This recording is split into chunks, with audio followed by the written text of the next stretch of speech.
there's two questions from Aryan Kash.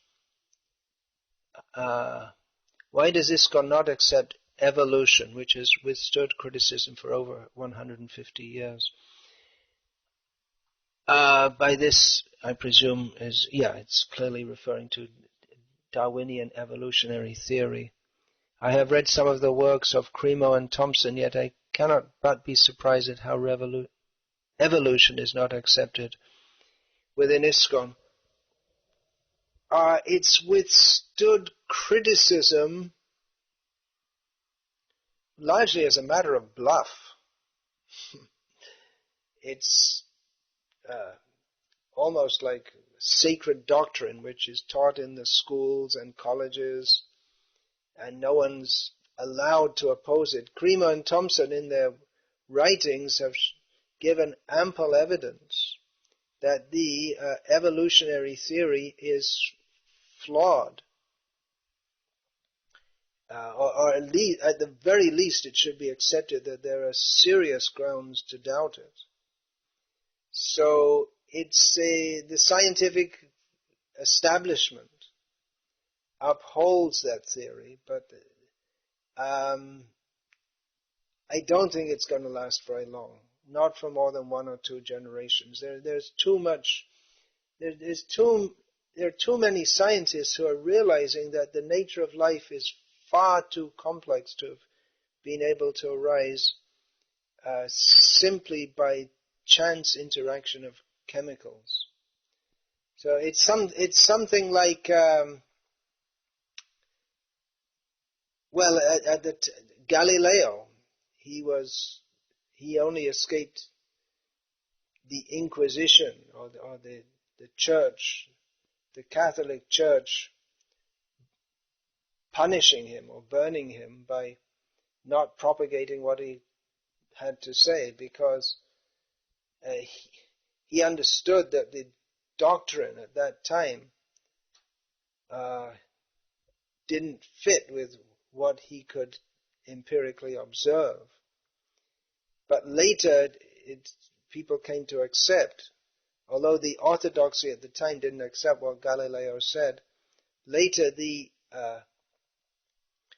force of what he had to present, that came to be accepted.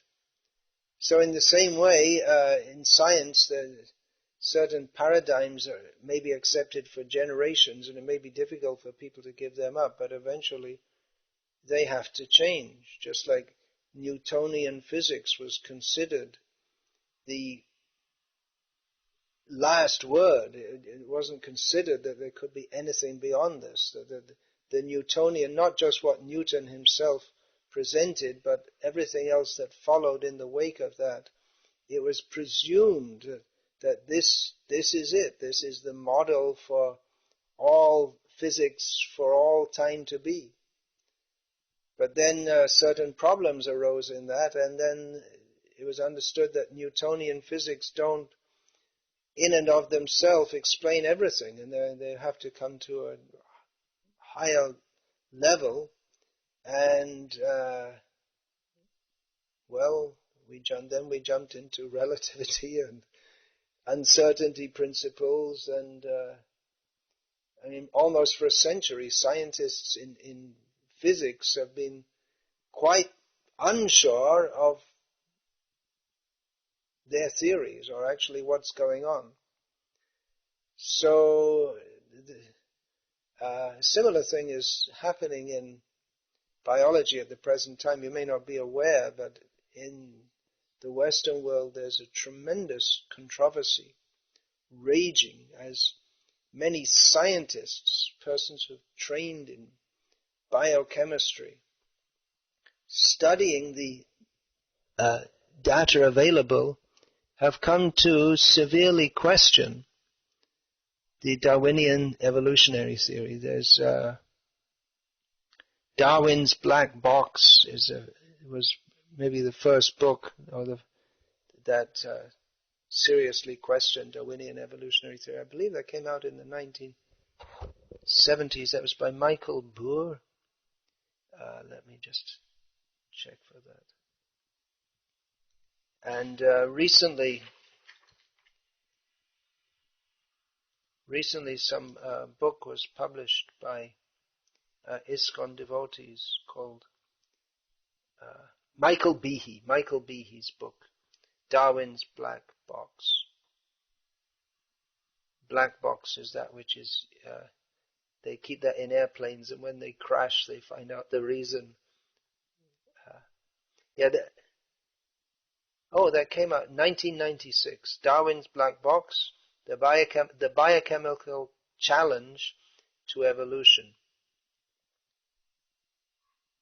Darwin himself stated in his book, which is called On the Origin of Species, if it could be demonstrated that any complex organ existed which could not possibly have been produced by numerous successive slight modifications, my theory would absolutely break down. So Behe in that book has given various demonstrations of complex organs existing which could not possibly have been produced by numerous successive slight modifications. So, the update on this, you could get this book produced by ISKCON devotees. It's called Rethinking Darwin. Please read that book and then have a rethink yourself.